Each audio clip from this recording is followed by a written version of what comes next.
Back to the Media Marauders. we have Max here. We have Mr. Thomas right there on the side. We have James, and The welcome one back. and only. Welcome back to Palmer right there. Oh, you press record? All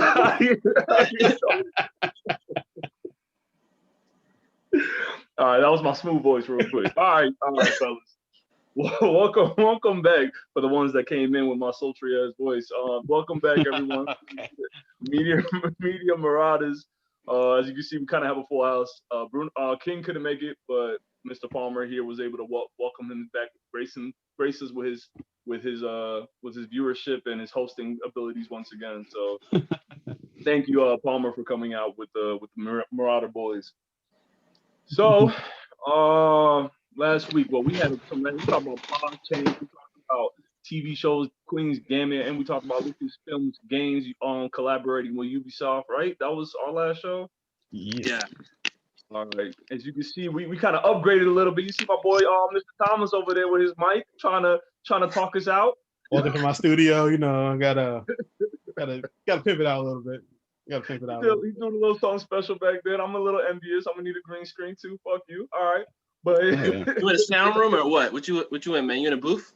It's not a booth. It's gonna be I'm gonna have I'm gonna put some stuff on these TV screens behind me. You know, give y'all something at some point. That's what Okay. I'm talking about. Fancy ass. All right.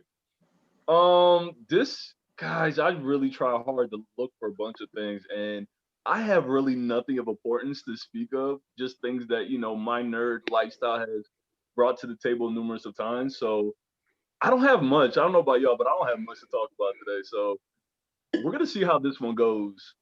We're gonna see how this episode runs. So I think James agreed that he'll be the first one to jump in. So James, man, you got anything for us? Any new things in your life? Any new interests?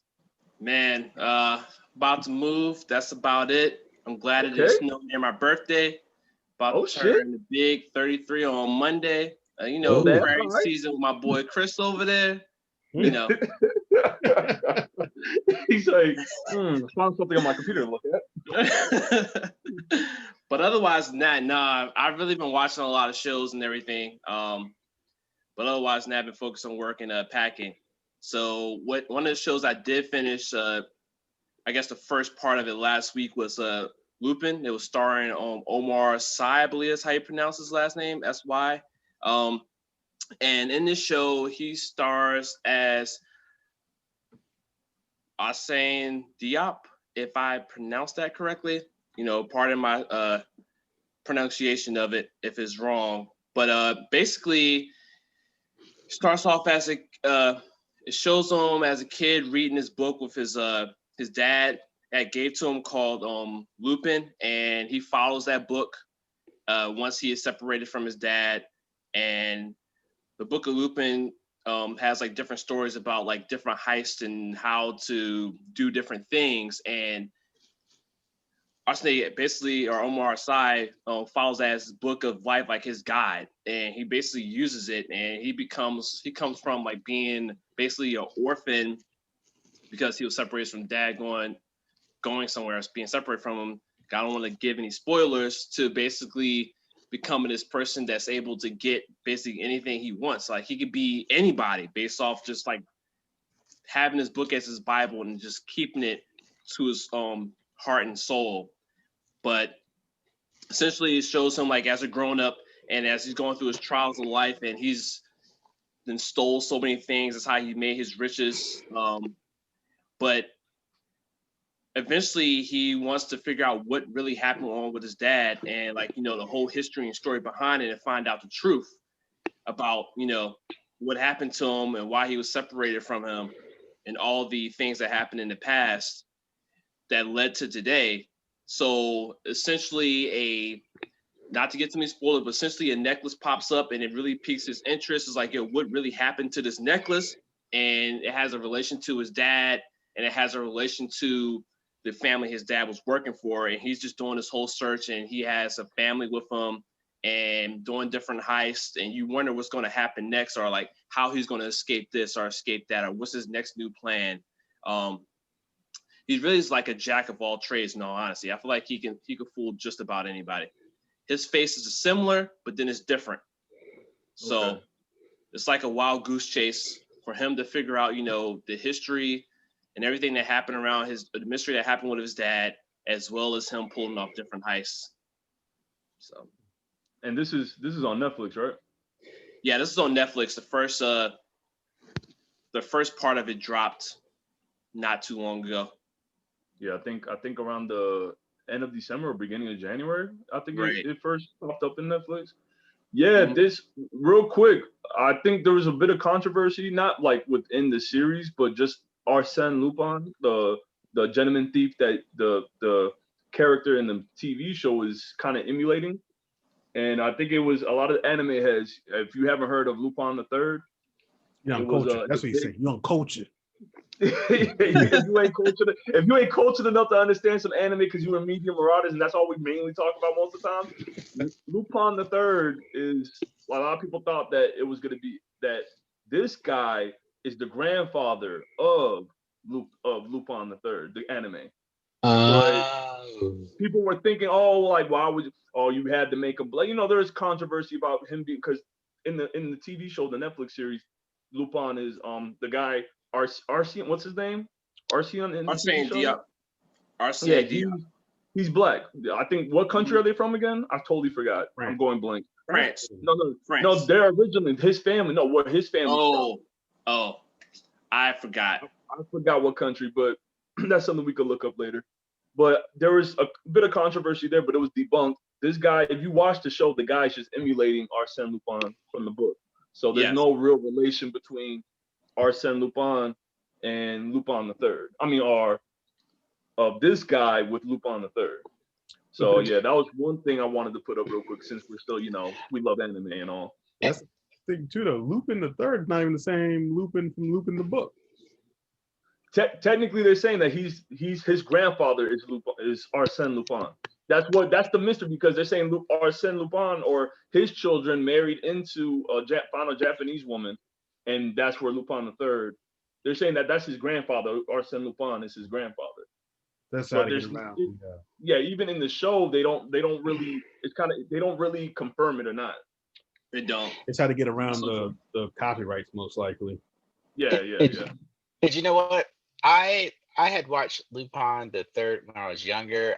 Me and my brother, we liked it, and I thought it was interesting. And usually thief stuff is not really my thing, but I did like it. I thought it was interesting and comical at times. I had totally forgotten about that show. But when I was in Japan in December 2019, I watched a movie and I saw there was a 3D movie of Lupin the Third. So I said, "Oh my God, this is still going." And so now that we're talking about like a Netflix adaptation, which I know some people are kind of about adaptations or whatnot, but I like the new spins because sometimes I'm not done with the story. And if it's redone and changed a little bit, I'm okay because I wanted to see it again and you can go back and forth. Understood. You good. Yeah, basically when you look at the Netflix description of it, it says a retelling of the story. So it's not actually the main story. So like everybody might have had some controversy over, but they even said that they were not just copying and pasting like, hey, we're just going to follow directly from the book. My understanding of a retelling is like, hey, we have this as a basis and then we're just going to go from there. Yeah. With this Netflix adaptation, it's not really. It's just him taking the image of Arsène and kind of just emulating it to the point where he's becoming his own character out of it. Though he's still a gentleman thief. He was inspired by this book to become his own version of Lupin. You know what I mean? fucking Palmer, I hate him. But no, that's one thing. That was one thing that that was good that you brought that up because that's a show that I've been kind of interested in. I haven't gotten very far. You finished it, right? Yeah. I finished it. All right, it's a good one. My wife caught up. She's a lot further than me, or she finished it. She was enjoying it. She couldn't stop watching it. So I have a question. What's up? Did she watch it without you?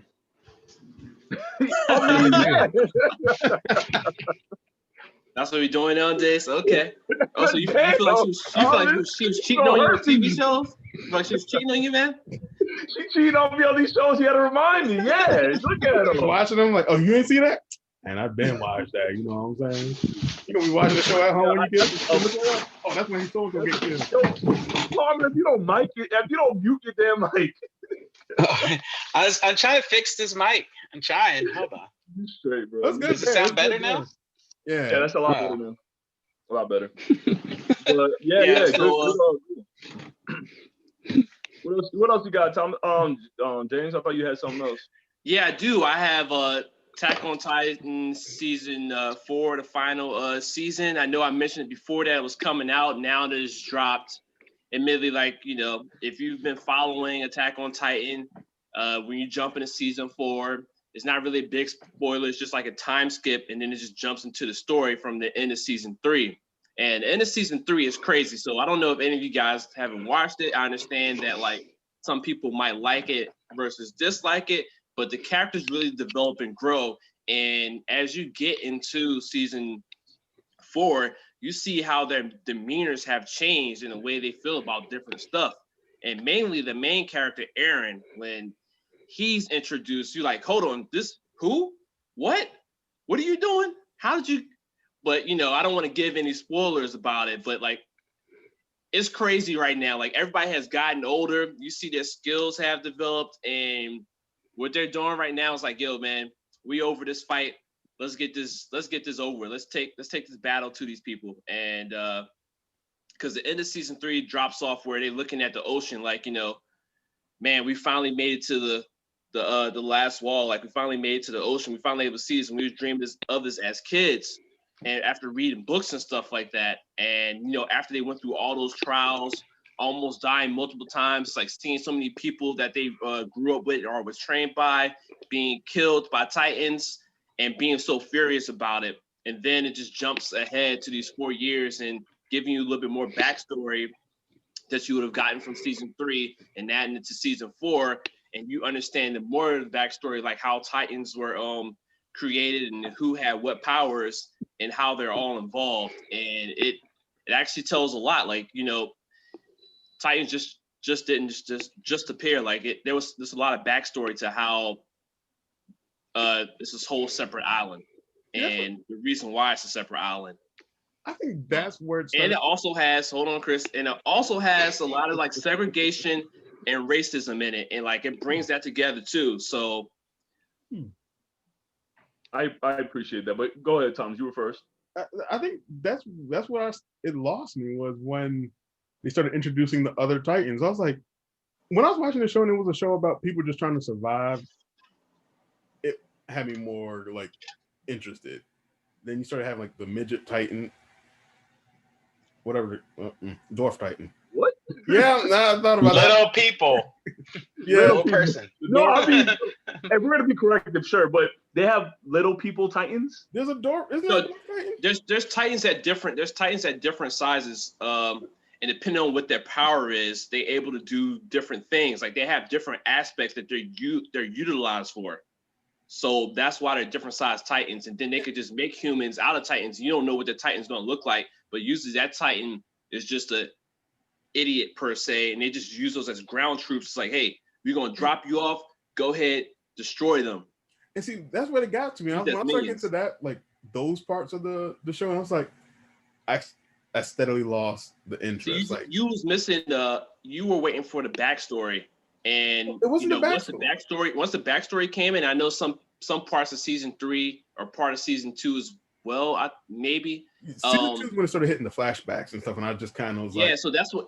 But that backstory is needed for you to understand the powers of the Titans and why they are where they are. Because they just didn't all of a sudden be in a wall, like behind a wall. Like you really wonder, like, how in the world does this wall get erected? It was like, did God make this wall? Like, what happened? Like, how were they able to make this wall with Titans that can reach over top of the wall? That's what started getting to me. Like when I started looking at like when they were like, oh, there's when I saw the Titan in the wall, I think that's when I completely checked out. I was like, nope. There's some serious backstory to that. I understand. Like it gets crazy. Like you gotta wonder what happened. And if you able to wonder what happened and want to just see what's going to happen next, once you get to that point, you're like, okay, I'm stuck with this. I gotta complete it. I might give it another. I think I finished season 2. I don't think I started season 3, but I might have to give it another. My question is with this series. I think I've said it on here before. It's not. I don't. I'm one of those one. I'm one of the people lost in ether for this series. Attack on Titans was something that I never took seriously. I tried watching it multiple times, and I've gotten pretty far. Like pretty far. I'm still in season 1. I've met Levy for the first time. That's. I mean, no, it's not a spoiler. I'm Monster. sure. But yeah, I mean, there. I just want to ask this question: is it fulfilling the needs that that you were expecting from the beginning of this series? Like, are they doing things? Are they not just doing cheap little cliffhangers or No. cheap little power ups here and there? Like, there's story, there's substance, there's something to take away from this, and you still feel like they're going through it with the It fourth definitely, season. that's what I'm saying. The backstory that they brought in that I wasn't expecting, because this is like one of the only animes I've been able to read the manga and watch the anime as well. I did admittedly stop the manga right where the end of season 3 was, and I just waited for the last season to come out on the anime.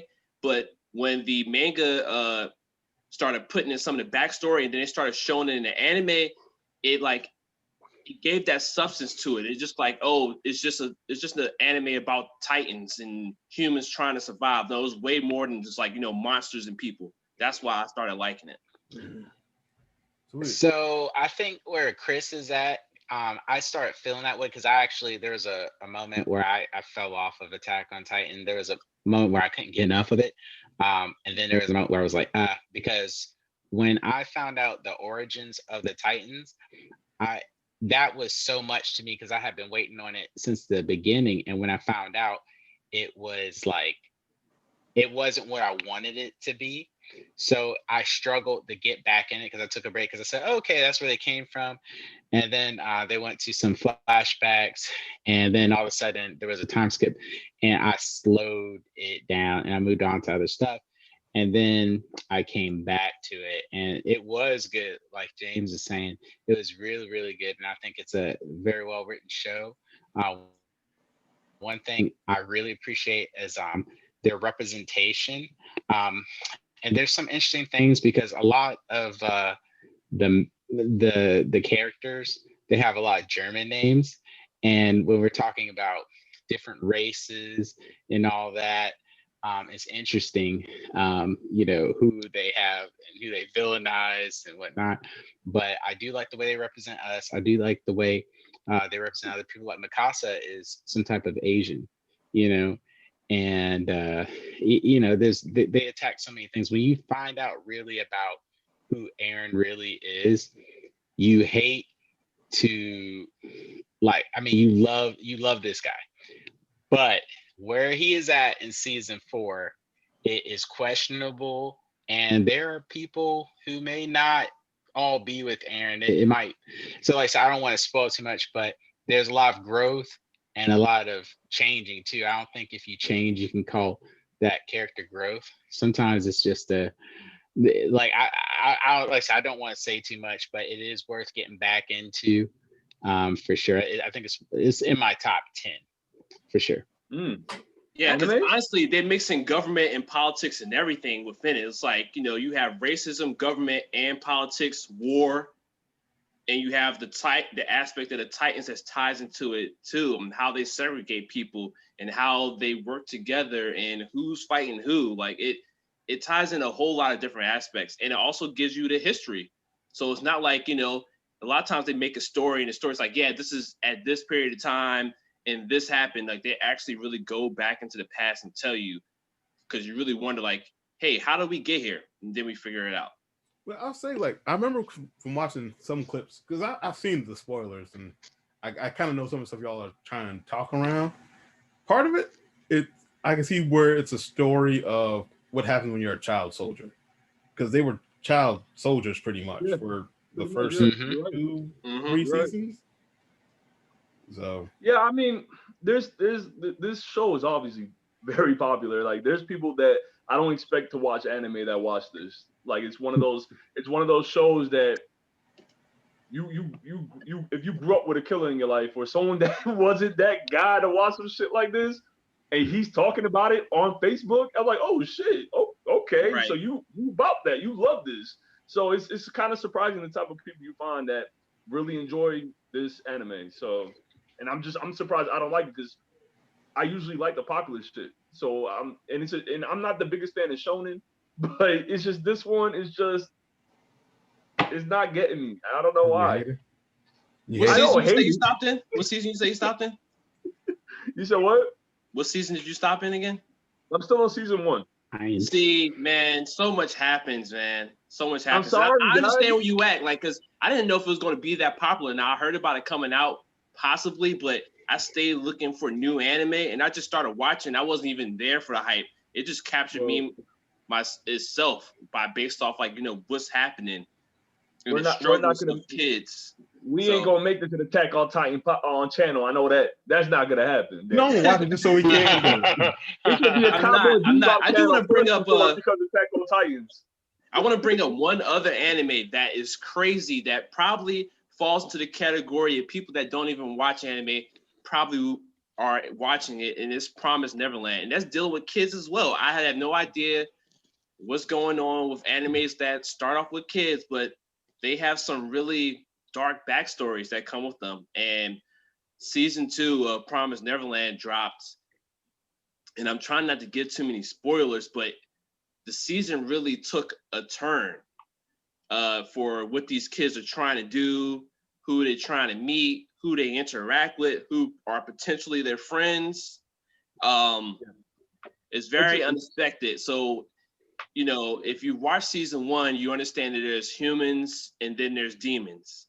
And from that, the kids are like monsters, monsters. They call them demons, but we don't know what demons, they are. aliens, demons, aliens, monsters. It's up in the air. It's up in the air, really. Yeah, I think so too. I think so too. I saw a whole bunch of kids, and I just kept. I was like, I'm not Well, watching. not to stay on it because I don't want to stay on just anime on this channel, but or at least this episode. But not to cut you off, James. I can see because we've talked about it before. Thomas, you're not into the whole kids being the main characters for shows because you can't really relate with them. But the age is still a factor, obviously. The reason why so much shock value is because of their age and what they go through. But these kids, like, they're so smart that you forget how old they are half the time.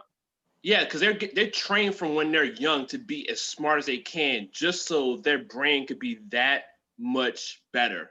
And the reason why their brain is that much better, I don't want to give that as a spoiler, but it's all a thing. It's all a thing. It's all a thing. Promise Neverland, I think the first anime came out in 2018, and I would say is one of the top that came out that year. So see, kid stuff for me. Yeah, kid stuff for me sometimes it's hard. Like when I watch it, just like Chris is saying, like I can't relate anymore. Like I'm, pushing 30. I mean, I'm 32, so now I kind of want to see things where there's more representation of my age and my age problems and things. Just like there's an anime monster, that's cool. It's a guy doctor and his career and all that stuff. Whereas the shonen stuff, yeah, it can get kind of old. Everything's a power of friendship, all this stuff, and they're all the little adolescent stuff. And Japanese men, they're kind of like they're not as aggressive as we are as males. So a lot of the main characters, they're very like introverted and things like that. I mean, it's just it's kind of thing. They're not. It's hard to watch, or they're this fucking doofus that it's tough. But anyways. Kid stuff is hard for me to watch now too, because I think about my daughter. Like when I watch that show, I'm thinking like, God, what happens if my daughter was in an orphanage? Where would she be? And it makes me mad because I think like, oh my God, I can't let myself. She would never be an orphan. I'll always love her and be there for her. The power of family, yeah. But I think when I watch that show, and like you guys do, like think about it, with you kids, like where do you think your kid would be at? Because like when I watched that show, I was thinking about where would my daughter be. My daughter freezes up around dogs, so I don't know where she would be. I think her ass. I know my daughter's pretty smart and crafty, and I think if she had to survive, she could be up in there surviving. I think she would, but at this point, I think like nah. I think she'd have been tossed up and eaten because I don't know. But my daughter's very tricky. Promise Neverland definitely puts it in perspective, like the potential of being in a world like this and having to survive like these children are. But yeah, it's a good one. So that's a good honorary mention. But we'll keep it moving. Thank you, James. We'll keep it moving. I mean, I think we survive. All of us. We get the Well, fuck out of here. We beat it. Yeah. I don't know, man. There's some crazy stuff out there. I don't know. There's some crazy stuff I out don't there. know. Yo, it's easy Randall to say, would yo, you sell know us what? out. I'll survive. I'll be the main character in my story. I'll always survive. No, Right. I'll probably end up getting shot in the head the first time. Something's gonna happen. I'm I gonna picked the trip. wrong I'm gonna be board. the person that trips randomly. And, you know, Break your neck. Break your neck. Yeah, it's not dangerous. Well, let's keep on trucking, guys. Like, Yeah, right. We You gotta could be worry our about decoy. ourselves. See you later. Oh man, I twisted my ankle. Goodbye, guys. No. What I'm hearing, I need to find another team. Yeah, that would I probably be feel the confident. best. This is Yeah, scary. that'd probably be the best. No, okay, so moving along. I kind of, like I said, I don't really have much. I think mine will mainly just be honorary mentions because we did stick on anime. There is another anime that I want to get into, but first, on our hiatus, on our moment, we were on vacation because of our Christmas break and all that. We wanted to be with family and friends. Someone did pass away recently, in the music industry, in the hip hop industry, and I want to give this quick moment for MF Doom. He died back. Apparently, I think he passed away on October 31st of last year, but his family wanted to announce it, or they were told, or I guess MF Doom himself wanted it to be announced of December, I want to say, or they just kind of wanted that privacy. The family decided to want to have that privacy, and they decided to announce it on December, sometime in December. I forgot the date, but yeah, MF Doom is a very convoluted, complicated artist, lyricist. Some people will regard him being one of the best, if not, the hardcore fans will say he's one of the best, if not best, lyricists out in the world. But he's been in the industry since the early 80s. In a group that he was in. I don't know the specifics. Like I said, I don't want to stay on it too long, but I figured just a quick little honorable mention for Mr. Daniel Dumile. That was his government. And he also went by names of Zev Love X, King Ghidorah, Victor Bond, Metal Fingers, Doom, Metal Face, and of course, Mad Villain, which is an album that I want to give some notoriety towards, or some expression towards, because that is called Mad Villainy, with Madlib being the producer throughout the whole album. If you don't know about Madlib, please look him up. He's a great producer. And MF Doom, and they collaborated this album, and it's 23 tracks, but only about 45 minutes long. And the production is the ludicrousy behind the production. The album came out back in 2003, 2004. And from front to back, it's a great album. I suggest all you guys, like, sometime soon, listen to it. Mad Villainy, it's great. Meat Grinder and Accordion are the breakouts, and all caps. Those three tracks are my favorite on that. And so once again, MF Doom, rest in peace to the family, his loved ones, all that. So moving along, have y'all ever heard of MF Doom? Yeah. Yes. Old school. Yeah. We love Yeah, hip hop. I mean, yeah, I recently got into his music. I want to say maybe 3 years ago, and I didn't really give him that much. I'm a big, and y'all know me. I love hip hop. That's like my bread and butter. So when when I told people, I don't really listen to him. So yeah, you could criticize me, but you could kill me. I deserved it. But this guy was like, he was just on another fucking level with his lyrics. And I swear he could give Eminem a run for his money. He's that's a rapper. You said, yeah, he's a rapper. Like he raps. This motherfucker raps. He has quick stories. It's a great story, like convoluted story. He like Lupe Fiasco stories. Like you have to really listen to this shit, read the lyrics to understand. Like Lupe gets his shit from him. You know what I mean? Tyler the Creator, Earl Sweatshirt, all these guys. Capital Steez, rest in peace. Capital Steez, another great lyricist. Well, they looked up to this dude. You can't forget like Deltron and Del the funky Homo sapien. Yeah, Homo sapiens. Yeah, they're this. Murs. These guys. Murs, baby. Yes. Yeah, they regard him. So yes, I will say rest in peace, MF Doom, Daniel Dumile. Like you brought a lot of music, and there's so much to like. You have caskets of like bolts of all bunch of music that I really want to get into. So without getting too emotional, rest in peace. Moving along. Hey, I just want to say, Max, you feel me because you ain't dropped that in our, our personal chat. Like, we've been friends for how long? You ain't never. I've been on the group chat. I've been talking about MF Doom since he passed. I said a couple things. No, but I'm talking about before then. I used to rely on you for certain music, like everybody here. You're supposed to be this guy, like, oh yeah, I can talk about music. I'm just putting it out there. I failed on that. I will say I failed on MF Doom, but I think he's like an acquired taste because when I first listened to him, I'm like, yo, how come it sound like he's trying to catch up to the beat? But no, he's working the beat. Like I didn't appreciate him the first time I listened to him, and I have to die. I need to get killed for that. I know that. It's just right now, and it sucks because it's one of those bittersweet moments where you have an artist that's so good, and he was so good from the beginning, from when he really started to after he died. And so when you unpack all his music, you have to be like, oh, he's not making any more stuff. He has shit with Flying Lotus that's gonna be coming out. There were rumors of him and Kendrick Lamar making music, which I'm sure they did. Like, there's so much this dude was going to do, and then he got cut short. Well, they didn't say what he died from. I didn't really look too deep into it for that. I don't even think they really revealed that either. I've never seen that. Yeah, if you don't mind looking it up, Thomas. Yeah, he was an interesting guy because even at some of his shows, he wasn't actually performing. He actually had an impersonator. So there's so much to him, and I would love to be able to dig into his personal life and what he had going on. I was listening to him in high school, so that was like 07. But with hip hop, I listen to a lot of different music, like you guys do. I'm like music fluid.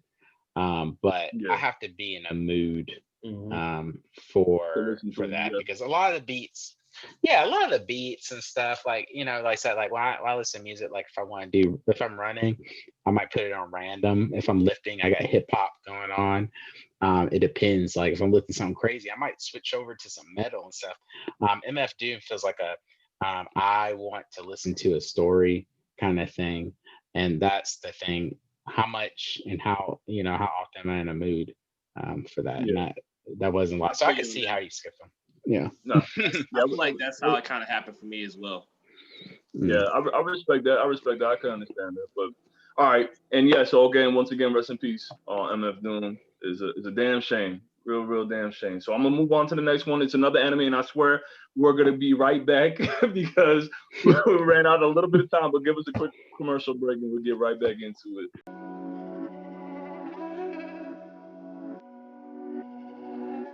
But we're back.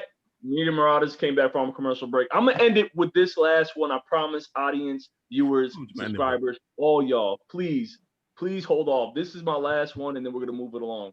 To Your Eternity is a manga that is created by Yoshitoki Oima, and she is a great mangaka. She's the same artist and writer for A Silent Voice. I don't know if you've seen that movie, any of y'all, but it's a great anime and a great manga. Say it again. This one, A Silent Voice. A Silent Voice. Hold on, I think I might have heard of this. Okay. Yeah, it's on Netflix if you haven't seen it on the anime, but the manga is better in my opinion. But yeah, she's gonna have an anime adaptation of her manga called To Your Eternity, and I'm gonna give you a quick synopsis, and then we're gonna move along. The manga follows a mysterious immortal being named Fushi, sent to Earth with no emotions nor identity. Fushi is able to take on the shape of those around that leave a strong impression on him. Starting off as a white orb, he takes the form of a rock, then a dying wolf. As a wolf, Fushi meets a boy living alone, whose form he later takes. Fushi travels the world over hundreds of years, taking the forms of various beings and acquiring new powers such as the ability to create objects out of nothing and resurrecting the dead. So, wow. Yeah, he resurrects the dead? Resurrecting the dead. So, what? That just took a turn that I wasn't expecting. It's a really good manga. I read it on and off for like about 2 years, and it's good. It's good. That's all I can say. The creator did a good job already with A Silent Voice, so there's a lot of faith that I have. I'm hoping this manga. I don't know the studio that is going to be taking up the helm for this. I hope it's a great studio. And Kodansha USA. And they've done a good couple. I want to say they did which one? They've done some good anime. I can't tell you right now. Yamada-kun and the Seven Witches. That was all right. That was a nice little weird anime. But yeah, so I'm looking forward to that. So That's my whole thing right there. Y'all have any What's the name of questions? the anime again? What's the name of it again? It's gonna be coming out in the spring, To Your April Eternity. 2021. It's called To Your Eternity. To Your Eternity. Yeah.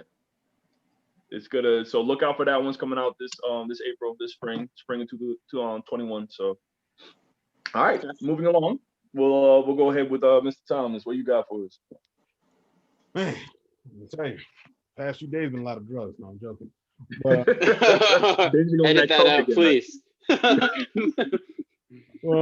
been playing. Recently, I've just been, kind of hopping around, figuring out what I want to consume. Catching up on the TV show The Rookie, which interesting show. But I've been playing this game called Tem Tem. And this game it's interesting. It's like Pokemon, the concept, catching your monsters and whatnot, but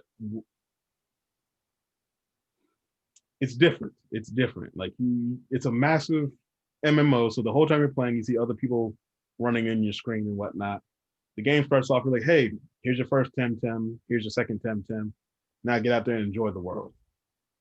So you kind of they take the training wheels off soon as you walk out the front door in this game. And so far, I've been playing it here and there.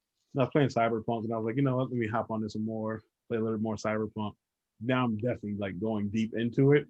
Like I've just gotten on my first airship and leave the island because they're floating islands. And it's a good game. It's a good game. It's still in early access, so it's not completed yet. So I got the early access on the PS5, and I've been like enjoying it thoroughly so far. It's like the battle system is a little bit different. Gyms are done a little bit different. Like gyms too. Cool. Yeah, well they're called dojos. They can't. Oh, okay, even better. Yeah. So what's a Tem Tem or a Tintin or? Well, Tem Tem's like the monsters that you find. They're just like Pokemon. Like I have a monkey that he's a fighting type. Like the starting one you can start off with, it's a fighting type, a crystal type, and a physic type, or not physic. Ooh, okay. So they switched it up. I love that. And then you run into your rival here and there, which I'm like, of course they gave you the rival. And like, y'all are supposed to go off to school, which that school part didn't last too long. And they hits on some things, like I was telling Maxima earlier. Like I found like the park that I'm at, there's a group of people called Free Tem Tem Movement who are out there trying like, yo, nah, you shouldn't be catching these wild animals to use them to fight. Which I was like, didn't see this coming. Yeah, right. I like that. About that, Pokemon is pretty like dog fighting, but no, and I remember we're like you said, we talked about it off screen. I like games that make you feel guilty for doing things that you're told in the game to do. I like that kind of perspective that it forces on you and questions like kind of your ethic or your morality, even in the video game. Like, where you can have a game like Last of Us 2, yes, I'm looking at you, Naughty Dog, promote violence and then completely contradict it. And even with the Uncharted series, where it's pretty much a Indiana Jones, but the violence that you do, the body counts that you have in that game is like ridiculously high. It is ridiculous. So with a game with Tem Tem, how they'll force you to analyze, are you enslaving your companions? Or like you're forcing them to fight each other, and you're supposed to be okay with that? See, like when I started like dealing with that part, I thought it was gonna be like a tongue-in-cheek reason because they pay you to free the Tem Tem that you have, and I'm sort of like, wow. They're gonna be like, they're gonna hit you with the well, maybe nothing. They going like, oh no, the culture of Tem Tem battling is evil. It's like, think about it, you're just grabbing these monsters up. They have families. You're taking them. And I was like, whoa. What is it? So that's the PETA? That's the PETA in the video game? Pretty much, that's how I thought it. Pretty much, it's like the free liberation movement for the animals. And I'm like, oh, cool. Well, you're going to pay me. And it's like one of the only ways to make money in that game. So, catch them, release them. Wait, so you catch them and you sell them to free them? Like, whoa, that's like, huh. Well, you put them into the Temporium or something like that. the Temporium was like the Pokedex. So you catch them to get that information. So once you get the information, just release them back, and then you get money for not keeping them. Plot twist: they're actually villains, and they don't free them. They actually trap them themselves. Yeah, exactly. But it's also like each empire too. So like I'm still trying to figure out their story. Wait, like, so it's kind of crazy because like you still got dojos, so you still have to keep them if you want to go to a dojo. Yeah. Well, I don't really care about that part. Like I'm really not. So like if you want to make some quick money, you could get like a starter, some kind of random Pokemon around. Like I'm assuming the higher levels or the rare type, I call them Pokemon. The higher level Temtems or the ones you evolve, because I'm assuming there's an evolution involved in it too. Oh yeah. Yeah. So depending on how rare they are or what they evolve to, they cost more. To like the price for them will be more. Where like if you get a Rattata down the street, you're gonna get like $2 off of that. See, I just got to that point where I'm able to like, because on the first island, like the first probably 20 hours, not even 20, like 15 hours of the game, I've had no idea this was going to happen. Like, damn, I just got to the second island because like I was on the first island has like excuse me, first island has like three different towns on it. The first one is and then your character's like also adopted. Excuse me. Your character's also like an adopted kid, but they talk on it, which they don't tell you until you're having a random conversation. And your guy's like, oh yeah, I'm adopted. I was like, so that's how y'all gonna play that. I mean, well, in real life, you're not going around telling people, hey, by the way, I'm adopted before you introduce yourself. Well, that's the thing. Like, the game first off, my character is obviously a black guy, and then your character's mother wakes him up. You don't look anything like your mother. So I was like, well, I guess they're just not going to talk about this. They're going to talk about this. It's like, that's dope. This game sounds interesting. It looked interesting when I first saw it. So, and you can pick your decisions and conversations and whatnot. I don't know if they I don't know if you can if the conversations that you have like affect the story, but I do know at some point you're going to also be able to start your own dojo because they're going to add that. They're talking about adding that into it, which I'm like, I can't wait to be my own dojo. Your master. Yep. See, they need a side story to this because that's the thing. Sometimes games, and I get it, but like what you're saying is that you can free these Pokemon, right? So they need to actually make a side thing to it. And I hate when I get into this in a game where I'm like, you know what, it because of the way the game is fundamentally, you can't really play the game the way you should be able to. So if you're giving away these Pokemon, you actually feel like, hey, you know, we should be freeing these Pokemon. You going out there and catching these Pokemon is almost problematic to that. So there should be a side game to that where you can actually just start beating up the owners and killing them and stuff like that. You know, kidnapping them because, you know, like I said, you're actually a part of this problem. You know what I mean? Because you have to go out and get Pokemon, or maybe you can take them from people when you beat them. They need to build something like that because if you're going to go this angle, you need to go this angle all the way, or it takes me out. I'm a big immersion guy. But yeah, I'm already reading that and going like this doesn't make sense. So they gotta build around that, or else it's going to be very somebody's going to review this game and say it's not going to just be me. Well, it's really not. I think that's the thing too, because I want to say it might be optional because there's a lot of side quests so far. I think I have like 7 side quests that are sitting there that I'm like, I don't know how to finish them, but I just kept it moving. But it's like, because when you run into that part of the game, it's more like you've been playing the game for a while, so you're not even thinking about it. These people, they're right now where I'm at in the story, they're kind of trying to open your mind to the systematic problems of capturing. You know, if you've been out here, if your life goal dream was to capture Temtems or be a Pokemon trainer, someone coming up to you like one day, like, hey, you know that's wrong. You look at them like, okay. That's enslavement, you know. It's going to take a while for you to actually come around to it. So, and then they kind of incentivizing you to kind of. I like this. It's only for the PS5 right now. Is it for Steam as well? Oh yeah. It came out on Steam first. It just released on PlayStation 5, and so for right now, it's not even full price yet because I think they're going to go full price once it's out of early access. So I think right now they're 20, 30 something bucks. So my last question. Is it open? Like, is it a server game? Like, you can fight other trainers? Oh yeah. Like if you could come across, like let's say you and I were playing, you're on a certain part of the world, like we're not even talking on the mic, but we end up clashing into each other. Yeah, that happens. If I see you like on the map, I can roll up on like, hey, trying to have a Tem Tem fight, and then we can start dueling out right there. Or you could just steal my Pokemon. I mean my Tem Tems or something. Yeah, can you lose it? Can they take your? If you lose the battle, can they take your Tem Tem? I don't know because I don't lose. But have you taken anybody else's? Have you taken anybody else's? I don't think you can do that.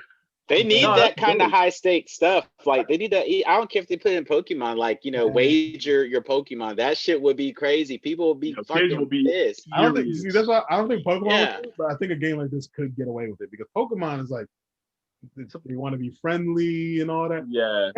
Fuck them. I'm trying to kill your Tem Tem. But who play Pokemon? We play Pokemon. Like adults play Pokemon. I was on a plane with a guy and he was older than me. We was playing Pokemon day one. I didn't see a damn kid with it. Even though we play Pokemon, Nintendo looking at us like, I don't care about you. I care about the children. Yeah, exactly. That's true. That's 100% facts. So Tem, if you're watching this, I can't remember the name of the developers. Let us know you can steal people Pokemon. Yo, I don't know, man. If going to Pokemon, if your Pokemon get taken, if you lose a battle, like that's crazy because you did all that to evolve them and everything. Like the stakes are so high. Like I don't know how kids would actually. I don't know how they would deal with that. Like it might actually teach them like a life lesson. Like you know, because sometimes damn right it would. Don't gamble, motherfucker. I think I told you, like, what was it when I was playing over the last year when I was telling you about when I was playing Watch Dogs. When my hitman got killed, that hurt. I was like, firm death. Get the motherfuckers out of here. Do better. Get better at the game. Your favorite character got killed? Yeah, like I was using them and I forgot what happened, but I got him killed. And I was like, can I back up a save? Nope. He gone. I was just like, nope.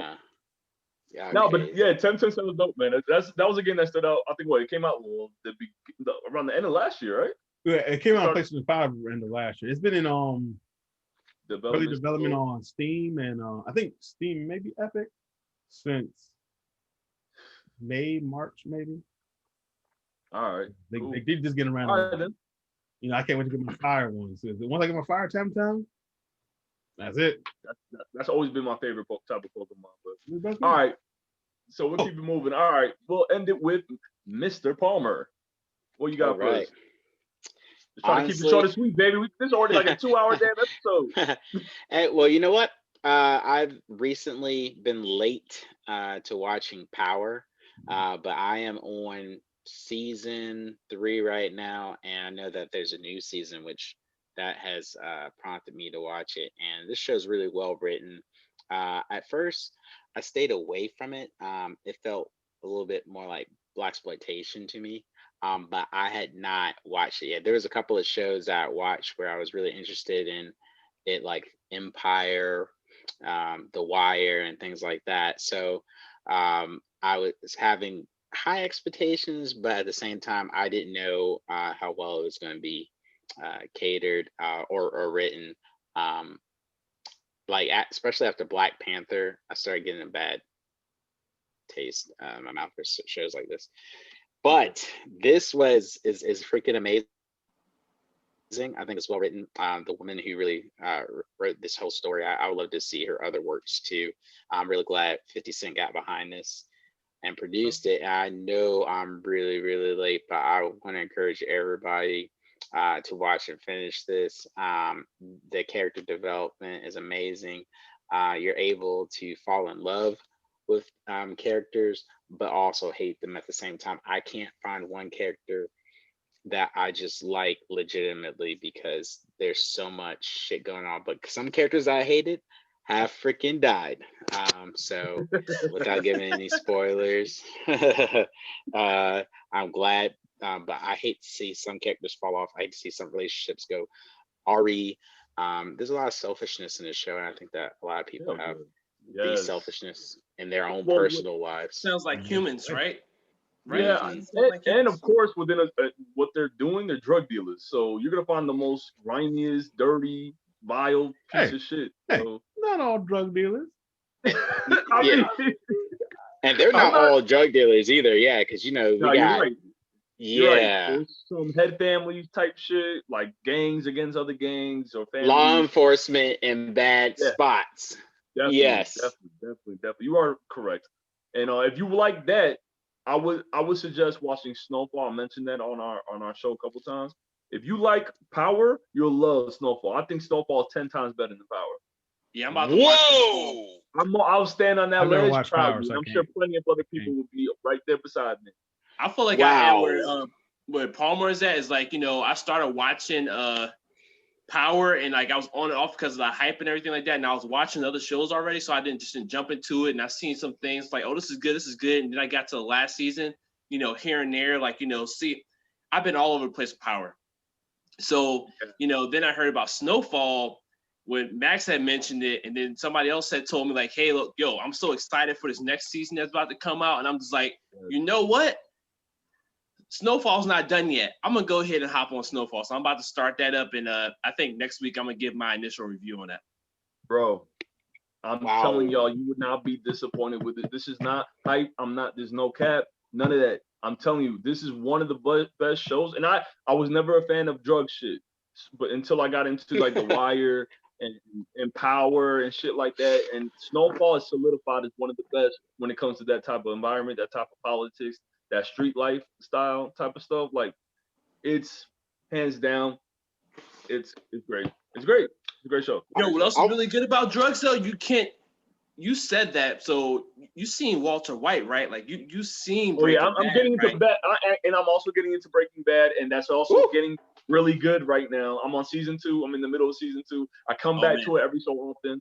Okay. And Bryan Cranston, the guy that plays Walter White, he's an impeccable actor. Because I'm also watching Your Honor, but I'm not gonna get into it. That's gonna be another time. Wow. Yeah. So I think I'll watch it too. Yeah. Snowfall. Yeah, because if you watch it, I'll watch it. I'm gonna try it. Bro, I'm gonna check it out. And we're not like we love you, man. We want you to have good stuff. We want you to watch good things. We want you to be able to come back and tell us it was good, so we could be like, we told you so. Because I love doing it. In that case, I'm not gonna tell you how I feel about it. I ain't fucking gonna tell you so. In that case, I need to finish watching Attack on Titan. All right. That's over there. Okay. And on that note, you good, bro. And on that note, man, we definitely, even though we didn't have shit to talk about, we came in with a bunch of shit. Wait, I got something. Oh, I got something. What you got, man? Yo, if you had to live in one TV show with dirty cops, which show would you pick? Oh shit, with dirty cops, and dirty cops. If you had to live in a show? You live in a show world with dirty cops. Which one would y'all pick? I never seen the whole thing of this show, but The Shield. Oh, I loved The Shield when I was younger. Like, if I know I'm dealing with dirty cops, and I can point them out, I feel like I can watch my back a little bit better than one that. We're semi in the same world. I thought Copland was crazy. That movie, man, Sylvester Stallone, that shit. I never thought of cops as like bad guys and stuff. And I saw, I said, oh. I mean, and Rodney King and all that stuff had happened, but I still thought, that's LA. We know what time it was. But Copland, oh my God, So if I had to pick one, it's tough. RoboCop movie. I'll pick that one. Okay, Cyberpunk life.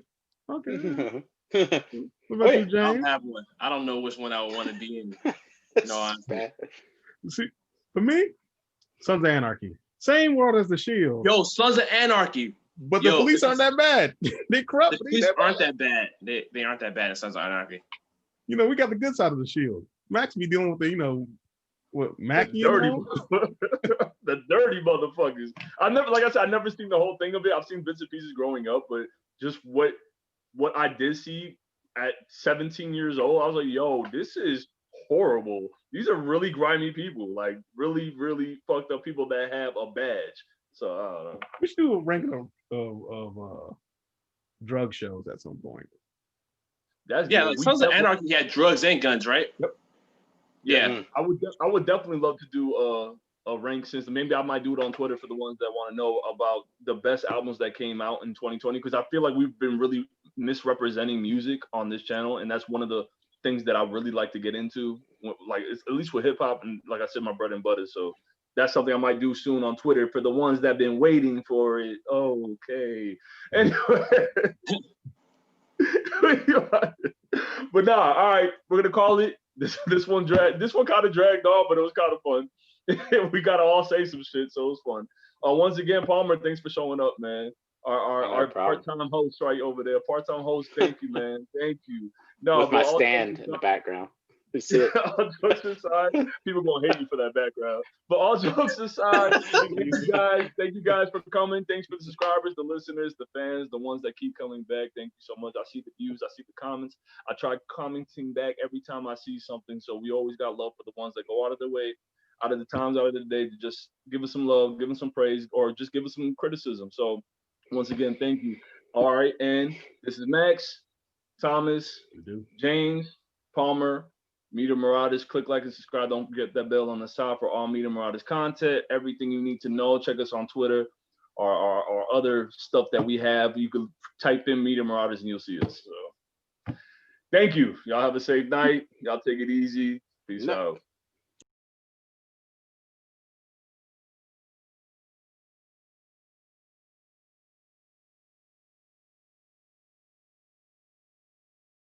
Nets are losing towards the to the Cavaliers right now. The Nets are? Yeah, the Nets are losing. But you know with what? James Harden, they still crash. No, let me stop. By James how much? Harden. By only by 12. Oh. I mean by 11. Okay. I'm surprised. It's the Cavaliers, but I don't know.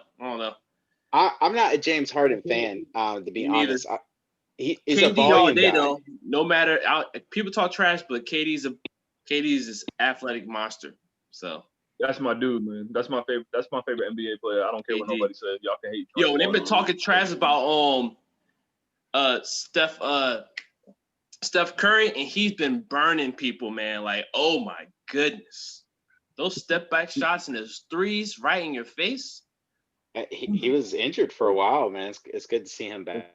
Yeah, it is good to see him back. Just like KD. I'm glad KD came back and he's still playing at his top, because like I swear the league missed those two. For sure, man. We're gonna have the sportscaster channel with y'all. We're gonna have to branch out, because I know y'all big sport heads in here. I lost my shit.